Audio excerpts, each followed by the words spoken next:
कांग्रेस की पूर्व अध्यक्ष सोनिया गांधी ने प्रधानमंत्री नरेंद्र मोदी की सरकार की आलोचना करते हुए कहा कि ईरान के supreme leader Ayatollah Ali Khamenei की मौत पर सरकार की चुप्पी तटस्थता नहीं बल्कि कर्तव्यहीनता है।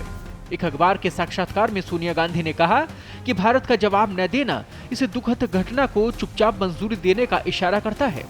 सोनिया गांधी ने कहा कि चल रही बातचीत के बीच एक मौजूदा राष्ट्रीय अध्यक्ष की हत्या आज के इंटरनेशनल रिश्तों में एक बड़ी दरार दिखाती है। फिर भी इस घटना के सदमे के अलावा जो बात उतनी ही साफ तौर पर सामने आती है वह है नई दिल्ली की चुप्पी। उन्होंने आगे कहा कि शुरू में यूएस इजरायल के बड़े हमले को नजरअंदाज करते हुए प्रधानमंत्री ने यूएई पर ईरान के जवाबी हमले की बुराई करने तक ही खुद को सीमित रखा था, लेकिन उससे पहले की घटनाओं के बारे में कुछ नहीं बताया।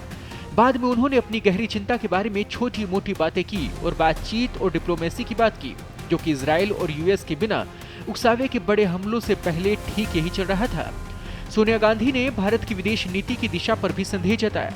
उन्होंने कहा कि जब किसी विदेशी नेता की टारगेटेड किलिंग से हमारे देश की तरफ से संप्रभुता या अंतर्राष्ट्रीय कानून का कोई साफ बचाव नहीं होता और निष्पक्षता को छोड़ दिया जाता है, तो इससे हमारी विदेश नीति की दिशा और भरोसे पर गंभीर शक पैदा होता है।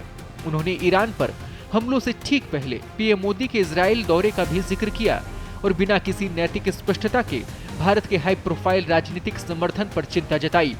सोनिया गांधी ने कहा कि टाइमिंग की वजह से बेचैनी और बढ़ गई है। हत्या से मुश्किल से 48 घंटे पहले प्रधानमंत्री इजरायल के दौरे से लौटे थे, जहां उन्होंने बेंजामिन नेतन्याहू की सरकार के लिए साफ तौर पर अपना समर्थन दोहराया था, जबकि गाजा लड़ाई में आम लोगों की मौत को लेकर दुनिया भर में गुस्सा है।